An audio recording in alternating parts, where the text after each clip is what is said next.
joke was that our state flower is mildew because it rains so much. And so you might just accidentally push yourself in the wrong direction a little bit, and then it's like, I'm going to pay for it the next day. There's no guarantee whether we'll do it. But I was just like chilling, I look over and I was like, oh, hello, vagina. I was keep that compass pointed, true north to what you believe. Definitely don't go to school. Go to rock and roll school. That's kind of crazy, but I don't remember this. Me neither. But when it comes to write lyrics, I really, it's a pain in the ass for me, Wow, this is what I want to listen to during my whole life. Did you really bring that up? That was a private conversation. But I hope people keep thinking that I'm really relaxed while I'm playing and do not realize when I'm playing the difficult parts of the song. Those things are always interesting just because I'm so scattered. Polka metal can be interesting. Polka metal, yes. I like it. It's a microphone. What am I supposed to do with this? I'm not sure. I don't remember. I know who to sue. Yeah. It was that being told I can't and I shouldn't made me want to do it. And I'm really hopeful that it's not possible. I want to be in their presence, so I conduct my life in a way that I hope that they want to be in my presence as well. I'm behind a paper mask. Think of what we used to have. Hoping that the grass is greener on the other side.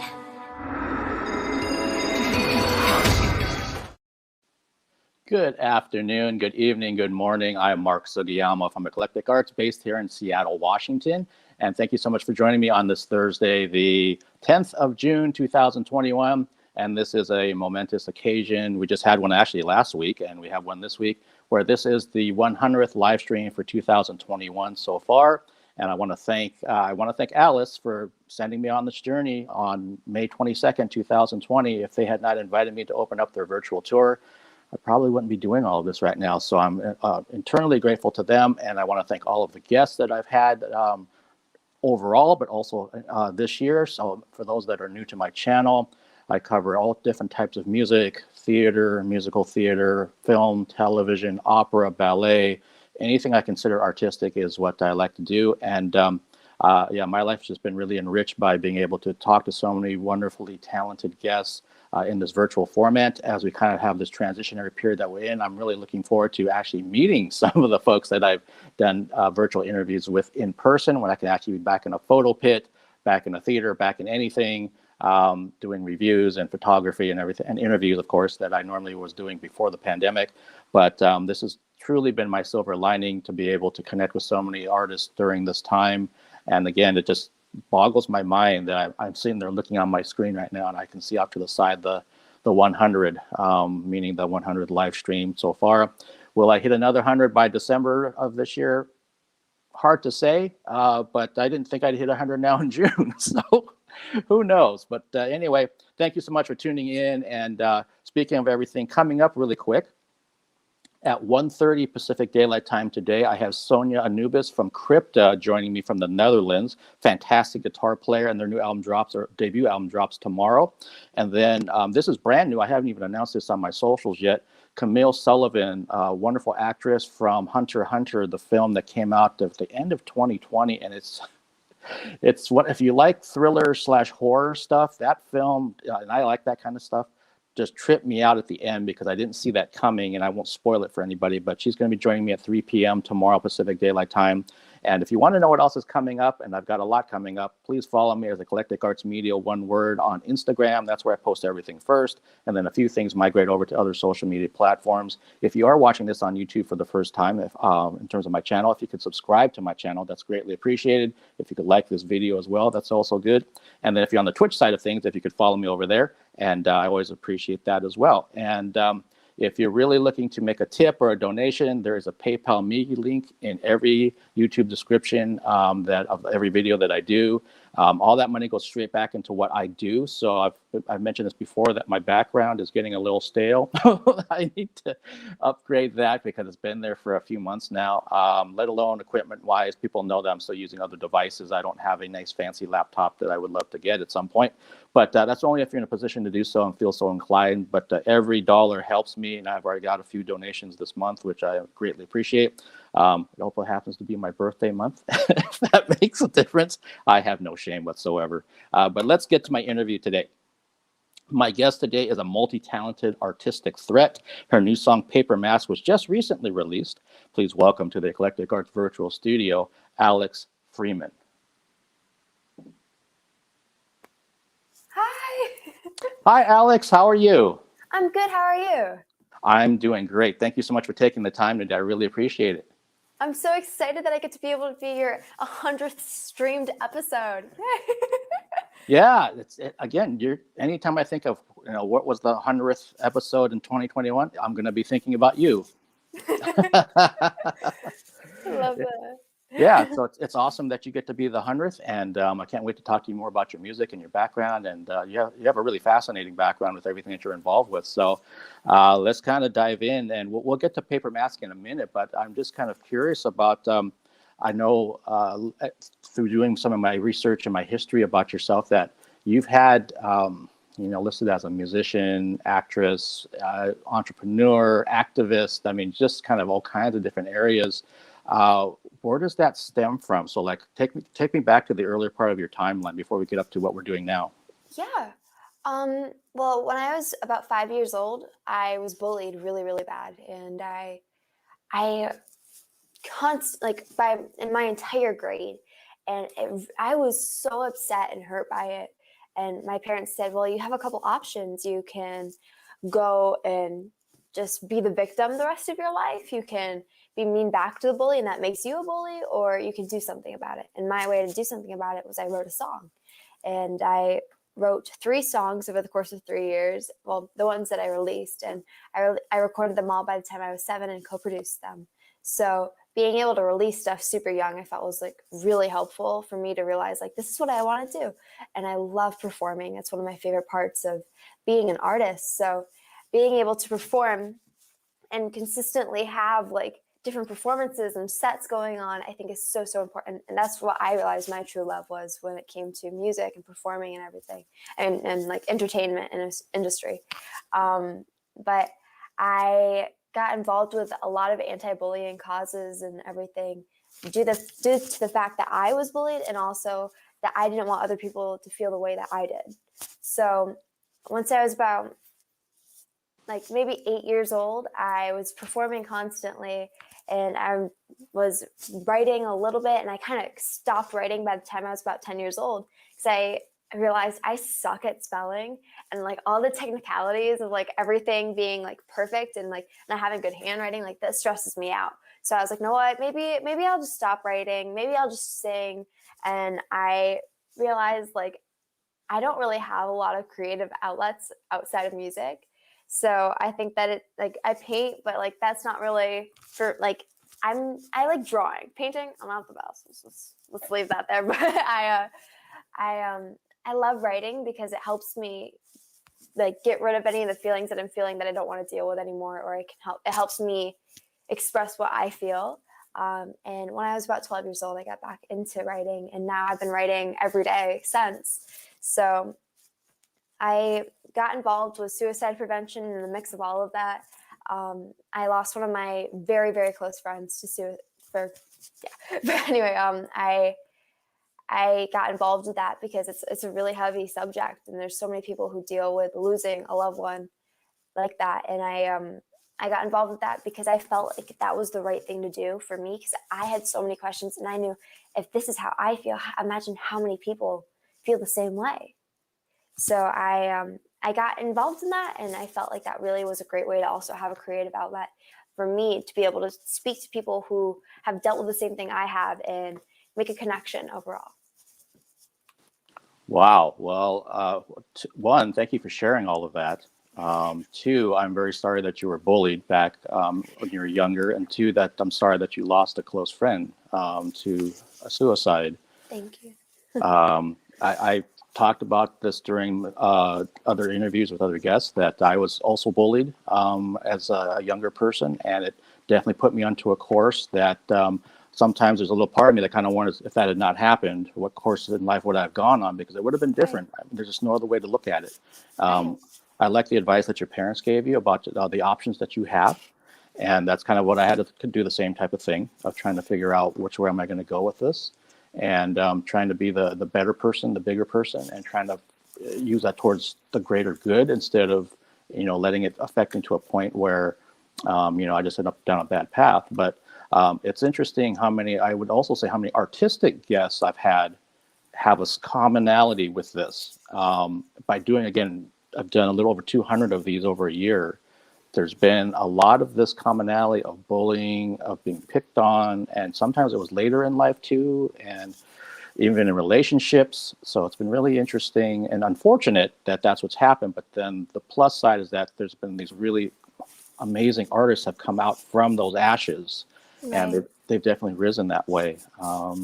So I think it's great that you're championing causes so early in life, because I think it's so easy just to kind of put it off into a corner. Like you said, that's heavy. That's heavy stuff, and you'd rather just have some fun and go out and have some levity. Yeah. But at the same time, you realize, like you said, it's something that organically felt like something you wanted to do. How can I help? And that's where it starts. It starts with each person, taking that time to make that decision. I want to try to do something about this, whatever that happens to be. And so, I absolutely applaud you with that. Thank you. Yeah.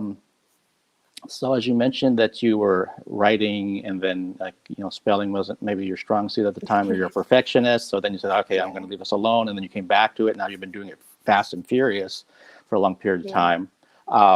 Do you write specifically like for songs, or is it more like you're just writing whatever's inside of you that day, and then it might turn into an eventual song, or sometimes it's just like, I just need to get this out and I'm not going to touch this for music? I feel like there's a lot of different ways that it comes for me. Like I love writing for music, because that's more what I feel like I'm better at that, because like I'm very technical when it comes to things like writing, like diary wise, that stresses me out. I'm like, well, what do I write here, and like, why do I feel like I don't like this? Like, I don't deal with that. But if I sit down at the piano and just like play whatever, and then kind of come up with like whatever I'm feeling that day, or a topic that I was recommended to write on, or I had a situation go down with my friend, like always having like finding little things that I am very dramatic about. So like I could say, like, we could like be fighting for like 1 second, me and my friend, and I'll be like, they said these terrible things that aren't true, but I'll say it in a song, and that's my way to like be like overwhelming excitement with it. Like I feel like creating a story off of something that happened is very important when it comes to songwriting, because that way you relate to it. And then also like, because I feel like there's a lot of things that like I hear in songs that I relate to, and there's a lot of things that I don't. And being able to take it off of a topic that actually happened to me, I feel like helps me relate to it and helps so many others relate to it. But I definitely feel like everything I write is normally based around to be for songwriting. But I mainly start all of my writing with like melodies and sitting at the piano, because lyrically, that's not the first thing that comes to me. It's, well, what if I do this note on top of this chord and it sounds this way? That's the more of the way I think. And then once I get more into that, I'll be like, okay, this word works with the sound of the melody that I did here. And then just taking the topic from there. Okay. And you mentioned a couple of times that you like to sit down at the piano when you're working on these things, coming up with melodies and, a hook and other things like that. Are you self-taught, or did you take lessons at some point? I took lessons when I was really little, and I learned maybe like 4 chords, and I think that was it. And then I tried guitar, I tried drums, I played ukulele, like I did a lot of it. And then I was like, you know what? I want to step back and work on singing more than anything. So I definitely took a break from instruments for a while. I want to say a good 2 years.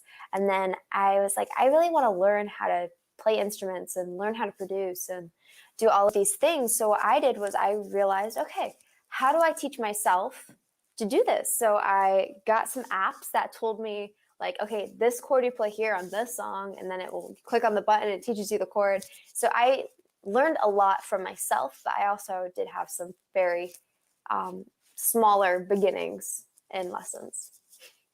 Okay, and that's one thing that's really nice these days. And I'm an old fart, so I think back to when I didn't have the internet and I didn't have apps and things of that nature to help me along. I wish I did. It would have made things so much quicker for me. But it's smart that you're trying to figure these things out on your own so that you can become autonomous, basically, when you need to be. So like if you need to go in and produce something, write something, put it down, you can have that demo. You could have sometimes even beyond a demo stage, and it's good to go. Right. And so I know, let's kind of bring it up to Paper Mask, that it was, correct me if I'm wrong, was written roughly about a year ago during the pandemic. It was written, yeah. It was about a little bit over a year because I was celebrating the 1-year anniversary the other day, and I was like, oh my God, it's been a year. And like we released it, I think a couple days after it's been a year. So I was like, oh my God, like the fact that it took like so short but so long, and it felt like crazy long and really short all at the exact same time. Because I've worked with the producers that I worked and co-writers that I worked on the song with on several projects. They actually came during my birthday week, and we wrote about 15 songs and then condensed them down to the 6 we like the most. And those were going to be coming out pretty soon too. So just working, they're my favorite group to work with. So I'm just so thankful that I'm able to release after an entire year of working with the same people, and that they're so great. And also just being able, because I was told I wasn't going to being able to release till like another 3 years. I'm like, none of this stuff is going to be relevant anymore. Like, how does that even work? So now that I'm able to release, I feel like it's just so exciting, and there's so many more opportunities to come. Yeah, no, that's great. And I wonder why they're saying 3 years. I don't even know. Well, thankfully we're not in that position where it was going to be 3 years for somebody. And so that's got to be interesting, because I've talked to other guests that some of them had finished their recordings like right before the pandemic started. So they've been sitting here waiting for to be able to release something, let alone be able to go out and actually promote any kind of tours or shows.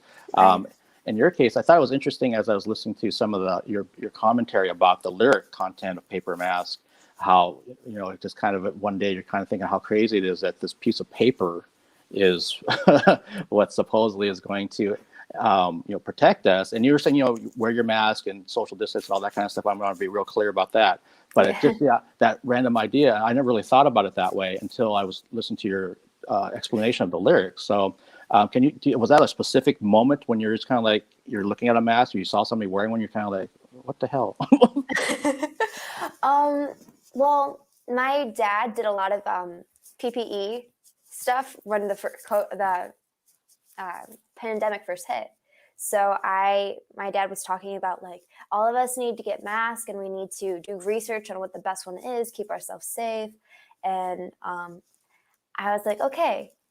And we were watching the news. We've never watched the news. My parents are like, they'll read about everything, but like I get creeped out by like a lot of stuff on the news. So it stresses me out too. So I try not to. But we were watching the news, and everybody was like, you need to wear a mask. This is mandatory. Like you have to put this on. And like all these like YouTube videos came out saying like how to put on your mask. And it's like, oh my gosh, what is happening right now? And then you like research about masks, and it's literally pieces of paper. And it's like, oh my goodness. Like, I don't know how this works. I'll do it for sure, but how is this paper going to save my life? And I think it's crazy, but I definitely encourage social distancing and staying home if you can and wearing a mask. Yeah, no, I again, once you mentioned that in your video when you're explaining the lyrics, it was kind of like, yeah, I just never really thought about it that way. I remember, like you're saying, there was videos about how to wear, which way is inside, outside, and between wearing cloth ones, what people were making early in the pandemic versus the medical ones and the N95s and KN, all this stuff. Mm-hmm. And you don't know what to believe after a while. They're just, and like you mentioned, like if we start getting to like the news channels and everything, I mean, a lot of them have their own agendas of what they want to put out there. And so it's like, I don't know what I'm supposed to do. I'm just going to go with what I think the science tells me, if that's what I choose to believe, and kind of go from there. And here, even like, so at least here in Washington State, we're to the point where, like, if you've been vaxxed, then you can most likely go places without a mask. Business can ask you to wear one and all that kind of thing. But even that's creating an issue. It's like, well, then you're looking at like a level of trust. Yeah. Did you actually get this or did you not? And I'm not politically oriented on this channel at all, but yeah, just what a weird ass time. It's been, obviously it's been a horrible time for some families that have lost members. I would never downplay that, but yeah, just the things when you think back about like a year ago, what you were having to do. Like I think in your case, you were mentioning on one of your videos of, you know, you love your family, but being around them for that period of time, that long period of time, is a bit much. Yeah, it's interesting because like my uncle came to stay with us to work at our warehouse for my parents' company. And he actually was with us for an entire year. We thought he was going to be with us for like 2 months. And we were like, oh my gosh, I didn't expect this. And then my grandma was with us too. So we had my sisters, my parents, and then my uncle and grandma. And then we all are like in the house with nothing else to do. And we're like, okay, how do we not like cut each other's heads off by the end of this? And it was an interesting experience for sure. Yeah, it's interesting because, again, some of the guests I've talked to, they talk about the same thing, like if it's with their husband or wife, their partner, their roommate, whoever. It's like it was okay for like a little while. Then after a while, you're just trying to find, you know, reasons to not be around each other, if you could even do that. And then in my case, there's actually the flip side of that. Some people that don't have that, you think, oh, that must be really nice, Mark. It's like, well, after a while, you're like, you actually want somebody around. So nobody wins. I guess not. I mean, it's crazy though. Like I would never think that like we'd all have to be inside for so long. And especially, I mean, in Florida, it's a little bit of a different case here where everything's been open it was only closed for the 2 weeks. The first 2 weeks of COVID, everybody was supposed to be quarantined. That was the only time that it was actually everything was shut down. And now, I mean, with vaccines, it's definitely opening up even more places that wouldn't open up due to the fact of COVID. But I mean, everything's been open for the past 6 months or more if they weren't previous. So it's interesting to see like how different places are so different because I'm from New York. So it's very closed down there. We had to go close. My parents had their business in New York and we closed that down and we got rid of one of the businesses, which was an interesting time.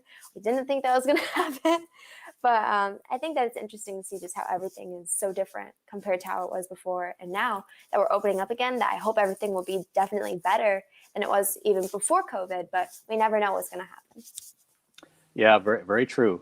I'm hoping that people will take whatever they've learned during this time and try to move that forward. So like when I hear people say they want to go back to what it was like in 2019, it's like, you don't want to change anything about. So I understand the general concept of wanting to go back to when things were open in 2019, but there should be things that we're trying to improve upon. Definitely.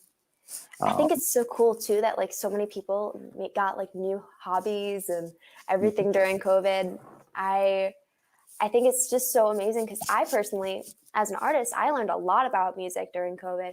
And I know I have friends that didn't know anything about music and are now producing and playing instruments. And it's so cool to see the progress in myself and others just from learning and sitting on our phones and being like, well, I kind of want to learn this today. And then you grow on the topic that you're learning on. Yeah, absolutely. There's people that they definitely have a new skill set now. And like I've mentioned, I wasn't doing any of this stuff prior to the pandemic. So, and I've talked about this when I went on the tour with this band from Los Angeles called Alice, that I was a nervous wreck trying to do these things because I'm used to being in front of somebody or possibly on the phone doing an interview, not this, where am I supposed to look and what's going on in the background? Is the light right? And I didn't have any of this equipment that I have now, which is still bare boned, but it's better than it was. But you're right. I think everyone's hopefully taken and learned something new or embellished something that they were already starting. And I want to also kind of ask, kind of bring it back to the Paper Mask music video, that there's definitely a vampire Lost Boys theme going on. And so if you can kind of speak just to the concept of the video, and also how did you end up shooting it? Was that a long period of time, a few days? So Paper Mask was shot, I want to say, over like a 26-hour day. We definitely had a lot of time in preparation for it. I think we prepped about 2 weeks with dance rehearsals and casting my dancers and getting the love interest correct. And thankfully, my friend who played the love interest in the music video, he has a great TikTok following, and he was so down to be in the music video. And he was like, I'll share it with my followers. Like, we'll be all good, like all of that. So that was exciting to see. And we put a lot of time into finding the correct videographer and cinematographer and directors, because you never know how you're going to like someone. And like, we talked over the phone, I think maybe once or twice. I personally did before we were like, okay, I think this is the right person. So he actually came up with the concept of the music video being based after Lost Boys. It's my director's favorite movie. So he was like, what if we just base it around this and like have a vampire theme, and it can be like really cool and a little bit gothic, like not totally, but a little bit that like works with everything. And I was like, that sounds awesome. So I watched the movie like 3 times to get the right concept down and find the pieces that I liked the most. And from there, we just kept building on the topic. And we took, at the end of the music video, we have the wall where like all the people that are missing, and we took some of the pictures from Lost Boys where it had like the people who were missing in the movie, and they have them on the wall. So it's like all kinds of different ads and stuff, and it's cool to see the end, because we took like forever to make that wall of just different like ads. And like my team, all of my team from everything, all have some sort of ad on there. Like my choreographer has Dottie's Donut Shop as an ad, and it's so funny to see like so many different things on there that we all created, and that took forever. And we have the choreography that took forever to learn, and the amount of shots that we do on each part was insane. We have to do, I think, 4 different camera lenses for each scene, each shot. And then we have to do different zooming, and we have to do different standing, and we have to do different lighting for everything. So overall, we were up for about 26 hours shooting that, and none of us took a break. And I had my dancers sleep over at my house because they live pretty far out from where we were shooting. So we all took a 2-hour road trip over to where we were shooting in Tampa. And I think it's interesting to see like, oh my gosh, we all got so much closer than we were before. And I think that spending so much time together and rehearsing and creating a relationship with my dancers and my choreographer even closer is so helpful when you're going to have days that are 26 hours with each other, so that you don't go crazy.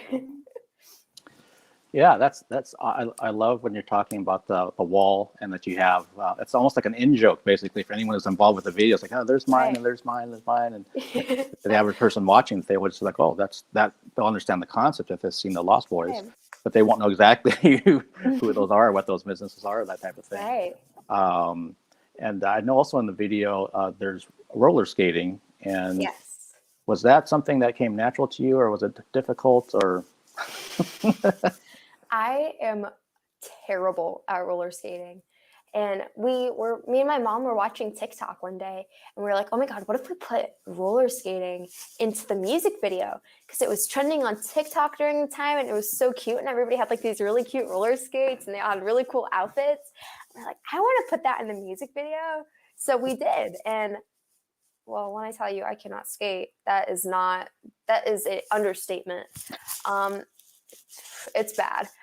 But and my dancers couldn't skate either. So we had like 3 different times where we had to go practice to go roller skating. And we were dancing on roller skates. That was insane.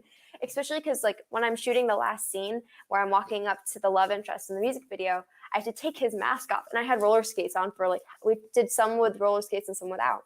And I'm like trying to step to get over there, like trying not to like glide, like crash onto him. It was really, really funny because like everybody there was like, okay, don't trip, don't fall, don't, okay, we got her. But at the same time, when we did this other part, it's awkward. That entire scene was so awkward to film, and my director stepped in and was like, okay, you just gotta do this. And he walks up and does it. He goes, I'm not gonna lie, that's a lot harder than it looked. And it was so funny because the entire time we were all joking and having fun. And I think if we wouldn't have done that, that would have been a lot more excruciating process of being with everybody on set. We had like 45 people on set, all social distancing and like all trying to like make everything work right while being 6 feet apart from everybody. It's a little bit complicated. So I think it would have been a lot harder if we weren't all having fun all at the same time. Yeah, no, you've mentioned that another time before. It's really great that you got along with everybody so well because you did spend so much time. And I want to say hi to Carlos who joined us. He said just listen to your music. It sounds nice. So awesome. Nice to have Carlos with us. And yeah, I can only imagine. I'm just pissed. So when I think about roller skating, that was like the big thing back when I was in elementary school, a little bit into junior high. So like if you're gonna have a birthday party, that's what when you went to Skate King and you did the whole thing. And I haven't been on roller skates in years, or rollerblades, anything like that. So I can't imagine what it's like now. But I can picture you trying to get to that. And I know that scene you're talking about when you take the mask off, the love interest, and now I know the backstory too of you trying to get that. Just me like almost like toppling on top of him would not have been a good thing. Oh my gosh. And I have kind of a random mind. I'm kind of curious about, you've had co-writers with this song and you've mentioned your dancers and just a whole team of people. How have you found these people, or how did you first build them up? Where do these connections come from? Well, I do have my manager who is very connected, who found my co-writer and producer because he is working with their manager. They have a band, my producer and writer, and well, they're both writers and both producers, but they have a band and they're rock. So I think it's so cool for me to be like a pop artist. They're like a total hard rock band. And I think it's really interesting. It adds a different touch to the music. And they're so much fun. They are wild. They live out in LA and they all are roommates and it's hysterical. And they have another band member too that I interact with on social media, and they're all just so much fun to work with because I don't normally work with I work with people who are 10 times my age, and not 10 times, but you know what I mean. Anyway, so working with people who are closer to my age and are willing to listen to what my ideas are and the topics I want to write on and everything, I think that's so, so important. My dancers, though, I met through my choreographer. I auditioned them about 2 years ago. I had another music video that I shot a while back, and I released it. We took the music down once Paper Mask was released, though, because I'm totally different artist-wise than I was when I first released the song that they were in. So I also had them in another project, Neverland, which I was asked to do by Disney for an audition. So I think it's really interesting to see like how I have been using the same dancers for a long time, and it's because they're so sweet and so kind, and I love working with them. Okay, well, thanks for sharing that. And hi, Queen. Nice of you to join us. I see she's saying that she can roller skate pretty damn good. Okay, well, good for you. I mean, I need to take lessons from you, Queen. And it's great that you found like a really good core of people. Right. And I'm sure you already realized this, that when you find those people, you want to hang on to them and continue collaborating and continue to grow, because when the chemistry is right, then let's see where this is going to take us. Because sometimes you might have a talented person, but the chemistry isn't there in terms of what you're trying to work on. So then it becomes like, well, this is good, but it's not great. And so you have to keep, but when you find them, you're like, hey, don't go anywhere. Let's keep on I want to doing work things. again. Yeah. Let's get back on those roller skates and do another video and figure out how we're going to dance this time. And let's figure out how many out of the 10 times that we shoot this one part with this zoom and this lens, how many times are we going to fall? And then from there, just narrow it down, get it right. Yeah, and you mentioned your collaborators are out over on this coast. Do you have any, I don't know, even like an inkling that you would ever do a song that is a heavier song or something that has more of a rock or kind of vibe to it based on those guys and what they do? I'm not sure. I mean, I definitely am interested in that. My parents love rock, so their music is so interesting to listen to because it's definitely based around the stuff that I was listening to when I was little with my parents in the car. So hearing like all kinds of different music and the fact that they're so talented in what they do and me being able to learn from them every time that I work with them is so great. And I definitely would. I think it's interesting. It's just got to be the right time and the right topics, and then from there, definitely. I do have quite a few different songs that are more stronger in guitar and that type of thing that pulls a little bit to rock, but not quite there yet. Okay, yeah, I was just curious. I'm thinking, so maybe if it organically happens, then Definitely. then you're open to the idea, basically. Absolutely.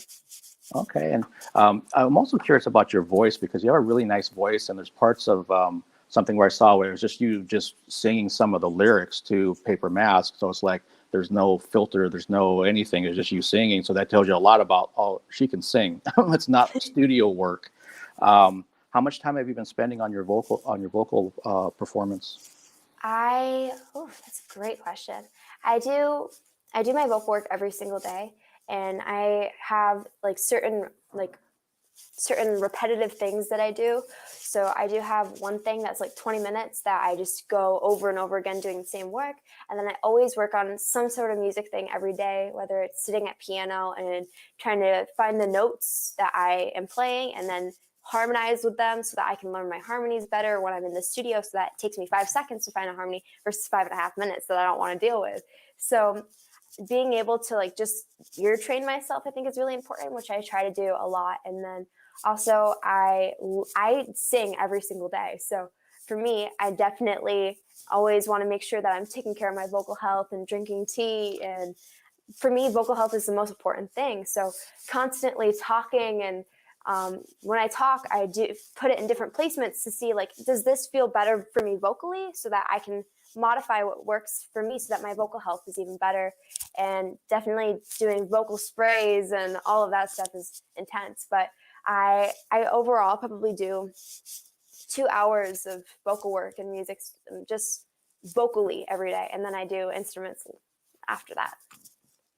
Okay, so well, sounds like you're very dedicated. Definitely. But you're putting in the time. I love hearing that kind of thing, instead of trying to find a quick, easy way around it. It's well, no, you just have to put in the work. And if it's something that you want to do and you're passionate about, then that's where it comes from. And Queen, I see you're asking about to ask what song Alex is most proud of. And I'm guessing you're going to say Paper Mask, but I'll let Alex, Queen wants to know what song she should start with, since she's not familiar with your music. So I only have Paper Mask out right now, but I definitely will have lots of stuff coming soon.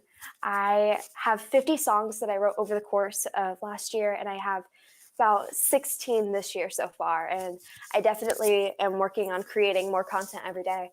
But Paper Mask is out right now, so just go stream that. And then maybe I'll have some for you soon. But my song that I'm most proud of that's not out right now is Broken Record, and I wrote it, and I'm really proud of myself when I write a lot of a song, because I wrote the verse and the second verse and the chorus and all of this stuff. I have my co-writers that I work on it with, and we all pitch in on each part. But when you write a lot of one part, you're really proud of yourself on it, and you're okay, that's me. I don't know if you like it, but I like it. So being able to have different things that I'm highly involved with makes me so excited on a song. And I was so involved on that one, especially because being a young artist in the industry and being female, a lot of people don't listen. And I've learned that over the past few years, where me being younger than everybody in the room doesn't work out for me very well when nobody wants to listen. So having my writers that I worked with on Paper Mask working on me with several other projects, they listen to me so well. I'll rant about anything else that I got going on in my life, and they'll be let's write on it. Here we go. Let's do this. So definitely check out Paper Mask, but Broken Record will be out soon too. Okay, that's great. And you touched on some interesting points. I've been a strong supporter of women in music, period, for a long period, most of my life, basically. And if you look through my YouTube channel, anything else I've done, you'll see I'm proofs in the pudding. There's been a lot of guests. I watched your Tiger Lily and Ashlyn Malia interview. I actually opened for Ashlyn Malia when she was in Kids Bop several years ago. I met her. She's so kind. And I think it's so interesting to watch. I loved watching that interview because they're so strong in everything they talk about. And also just being able to see someone that I have seen perform, and she's so talented too. she was with Kids Bop, and they perform like nobody's business. They perform every night. They don't get a break. They're always doing meet and greets and interviews. And she was one of the longest running Kids Bop kids. So her work ethic is insane. And being able to see her like growing in the music industry is so cool. Oh, that's awesome. Yeah, I did too. She was a part of that group, yeah, with Tiger Lily. I've known Tiger Lily since she was like 14. Speaking of young people, yeah, her and her sister and her cousin were in a band called Bleach Bear, and then Tiger Lily's just doing her whole thing down in LA now. That's great. And you're right, Ashlyn was awesome. I've had her as a one-on-one and part of that group, and then Mariah Belgrad was also part of that group, who lives here now in Seattle. And it's unfortunate. I hope that it starts to change a little bit in terms of female artists being heard, especially if they're younger, and not having the other people in the room saying that, well, that's fine, and then they just go to whatever they want to do. It's like, well, no, at the end of the day, you're the artist. Right. So it should be you. And if they can add things to make it better, that's great, but it shouldn't be the other way around. Right. I think it's interesting because I've worked with a couple of writers and producers that are like, well, I'm the professional and I've had more time in, and don't be a diva. And I was like, oh my God, someone just called me a diva. And I was like, I don't know how I should respond to that. So I'm like, well, Beyonce is a diva, Demi Lovato is a diva, Christina Aguilera is a diva. Like, is that a good thing? Or are you just putting me in that category? Or are we saying like, I'm not a good person type of thing? And that was really scary for me.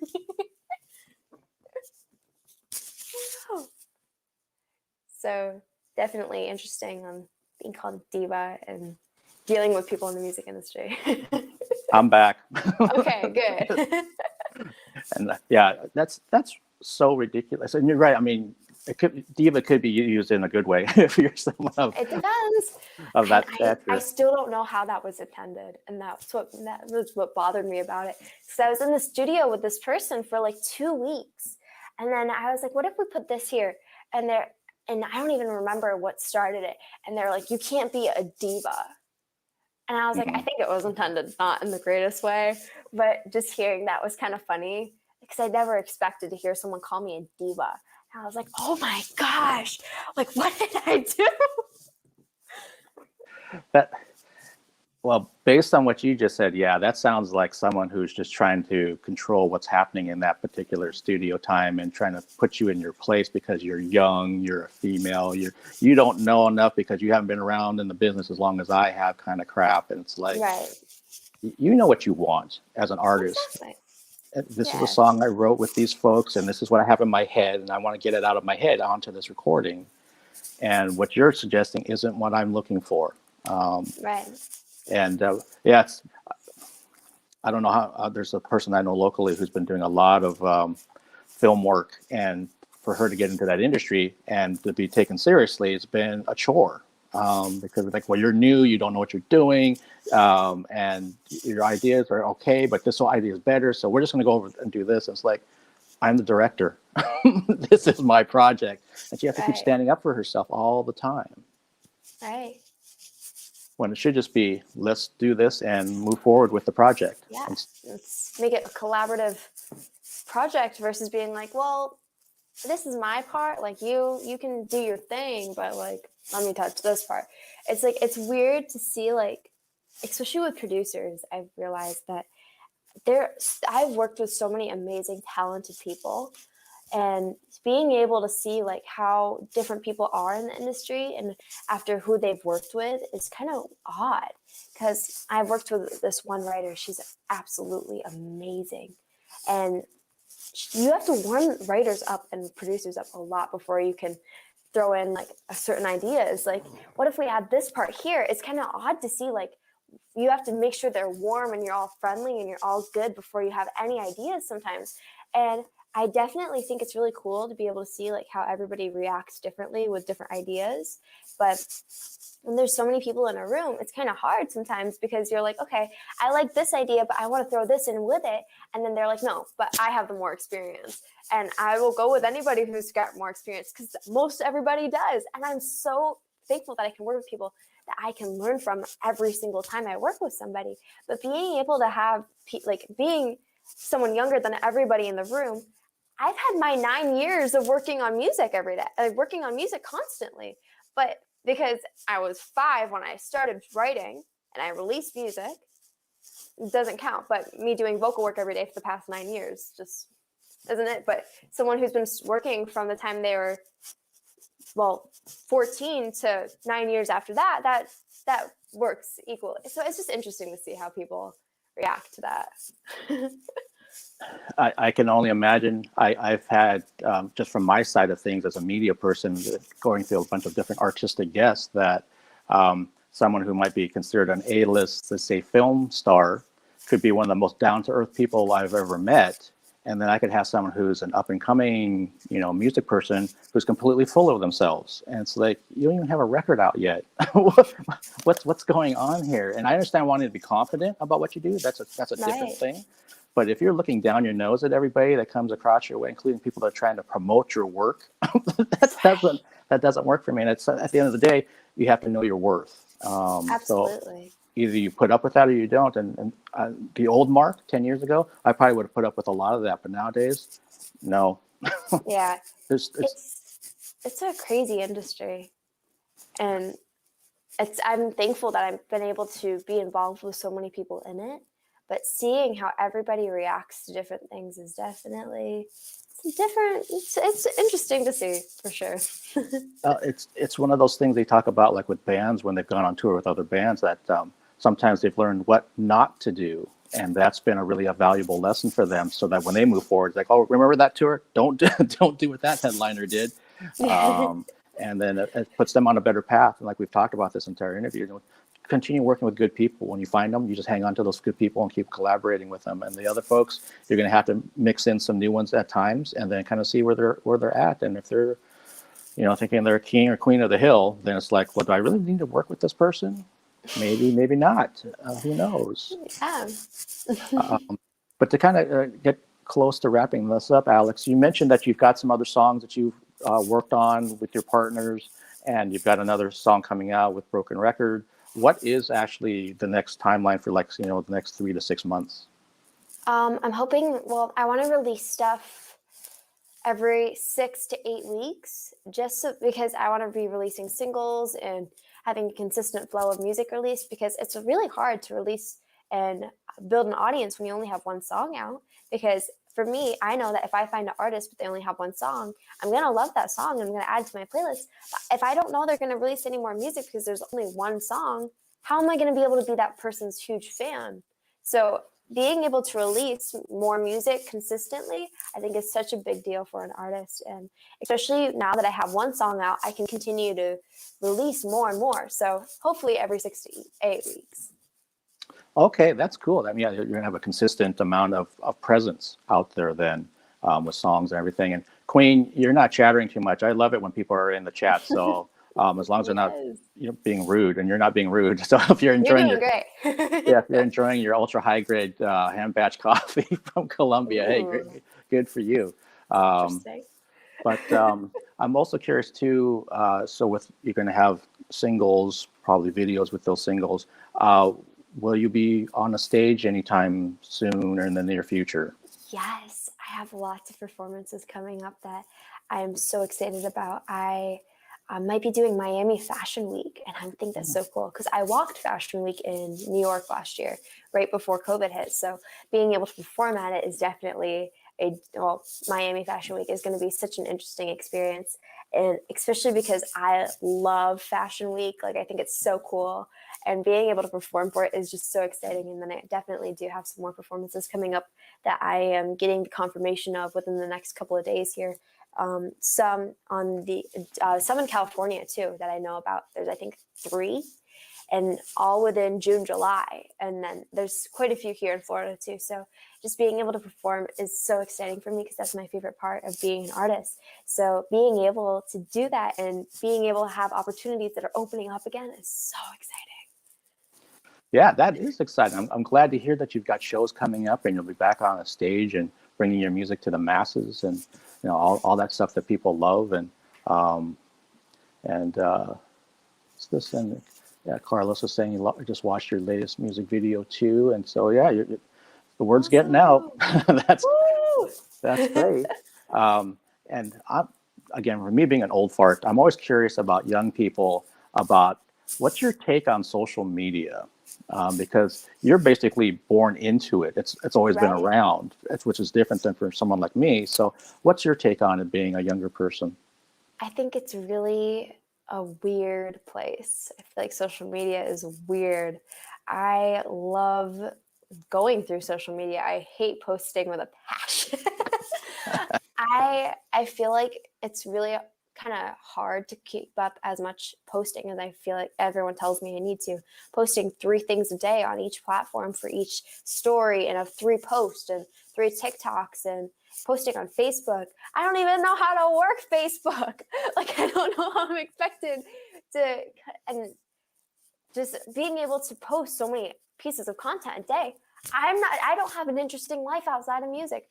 I literally work on a song every day. I might eat breakfast. I have some music meetings. And if I'm really lucky, I'll go hang out with my friends. I live on a lake. They have a boat, and I go have jet skis. So we'll all go jet skiing or tubing. That's the only other thing that happens in my life. So for me, I think like having consistent content is hard when you have the same things happening over and over again. I don't want to be boring. So like if I'm boring, I'll lose my audience. And then I'm like, no, like what do I do? So I feel like dealing with social media it's an interesting beast. I am learning more about it every day, and I love researching algorithms and seeing what works. And my friends are definitely I have quite a few friends with quite big audiences. The guy who played the love interest in the music video has 1.2 million followers on TikTok. And it's so cool to be able to see like how his fame increases constantly. I was out, we were shooting the music video, we're in Tampa, and someone came up to him and asked him if he was like who he is. He's like, oh my God, I just got recognized in public. And it's so cool to be able to see like how social media can change people's lives, and also be like, for an artist about trying to get signed, like it's kind of be detrimental to your career. Because like for me, I've had quite a few labels interested, but because my numbers aren't high enough, they don't want to sign me until they are. So social media is a weird place, and I'm learning the most I can, and being able to grow my audience is definitely a big fingers crossed, like trying to consistently work at it. But it's just weird. I think that's what I'm going to go with. Well, I appreciate your candor and your transparency with that, because, and as Queen was saying, doing things in real life with your friends, that's the most important. So on the business side, yeah, I suffer from that all the time because I don't have the biggest numbers. I joined social media late across my platforms. That's why I keep saying, if you could subscribe to my YouTube channel and all that kind of stuff, and Instagram and followers. And I should have been doing that a long time ago. But at the same time, something's working only because, look at, again, not to pat myself on the back or anything, but just because there's been so many different guests I've had the privilege of talking to, and then dealing with publicists and managers and all these kind of people, something's working right. It's just that it's not translating to the numbers. And then you're right. Sometimes people will look strictly at the numbers. They're like, well, Mark, your numbers are too low, so we're not going to book this guest with you. And I think, okay, if that's how you're looking at it, but I'm kind of like, what else are you looking at? Have you even taken a listen to one of the interviews I've done? Have you taken? You might have somebody that has a really large following doing interviews, and the interviews stink. Right. There's some weird. I've watched a couple interviews, like for me to study like how I can be better in interviews. And when I was younger, I used to interview people on Instagram Live. So being able to like learn and watch people interview, it's an interesting thing. And like I've seen people who have like millions and millions of followers, and I can't get past 5 minutes of an interview. And it's like, oh my gosh. Like then you like, I feel like it's interesting to see like how you can implement like the things that you really like in an interview, and just know this part shouldn't, like for me, watching a couple interviews that I did, I was like, okay, I need to realize like I got to be smiley in an interview, because otherwise it helps me people like me more. And I'm like, I want to be likable. Like, come on, let's do this. So just being smiley and being happy in an interview, I feel like it's so important. And I've seen people like just be like, yeah, it's like they're bland. And I was like, I just want to make sure that people have a good time listening to an interview. But And that's a smart take on it. And that's why people that are watching this now or watching it later, you kind of understand from the guest side and from the interviewer side, there's thought that goes into what you do, obviously. And you want to be as authentic as possible, but also kind of keep certain things in your head. Like you're saying, if you're being smiling and present and fun, because even your body language, if you're doing this during the interview or from either side, it's like, don't do that. There's certain things you don't do. The more you do it, the better you're going to get. But yeah, I've watched some that they're so painful in terms of what's being asked. And you know this again, since you've been on the interview side of things of asking the questions, that I'm just like, do you really think this is okay? And then did the PR person think it's okay once they've seen it or read it or whatever? And I don't get me wrong, I understand people start from somewhere, everyone does. Right. But like, if you've been doing this for a while, it's like, this should be better. If I was still doing the same interviews now that I was doing a little over a year ago virtually, then something's really wrong. Right. There's progressive growth and being able to become better at interviewing and being an interviewee, like just knowing like, okay, and growing from being in the interview and doing an interview is so interesting. And I think it's so cool to see like when you can see the progress in people. So I definitely think that's so cool. Also, it being your 100th episode, it's so cool to be able to like, I watched some of your older interviews and being able to see like the growth is so cool. Well, thank you. Yeah. And it's awesome that it's been, you just said it better than I could say it. If there's 100 live streams I've done in less than a total of 6 months, something must be working because otherwise guests would say no, publicists would say no, there would be nobody following anything that I do. So I just try to, I stay the path that I'm on and try to organically do the best I can and try to put positivity out when I can. And really try to develop working relationships with some of the guests. As you've seen, some of them have come back. I've had 2 or I've had 3. And I really like that. So if they have something to promote and something else coming up, then let's talk about it. And this is nice that we have this forum to do this now moving forward. Let's say you're going to be doing a show in Seattle in 2 months from now. Well, why don't we come on and talk about it so we can help promote it before you ever get here? Exactly. Yeah. So, Alex, thank you so much for taking nearly an hour of time. I always love longer interviews, and I can really kind of get beneath the surface with the artist. And as people have been saying, and I totally agree with it, you have such a nice energy to you, and so talented. And thank you. I mean, as cliche as it sounds, the sky really seems to be the limit with you. And I also feel that I could see down the road, like when you're in your 20s or something, that you've become your own brand because you have so many different skill sets going on, and you already have that mindset now after doing this for 9 years. By that time, it'd be like, you'll know exactly what you want, who you want to work with, what you want to do, what you want to put out as your brand, all of it. So I wish you every success in the world with everything that you do. Thank you so much. I really appreciate it. Yeah, and everybody, make sure you follow her, watch the video on YouTube, like her, subscribe to her channel, go to TikTok, go to Instagram, go to Facebook. As we were just talking about, the numbers do help. They do. Definitely. Same with me. So you can follow my stuff if you aren't already. And Alex, again, thank you so much for taking the time. And if we have a chance, maybe sometime later this summer to reconnect and we can talk about when the next singer or videos out, I'd love to do a part 2. I would love to too. Thank you so much for having me. Thank you very much. Have a good afternoonish evening over there. Yeah, thank you. Okay. Bye-bye. Bye.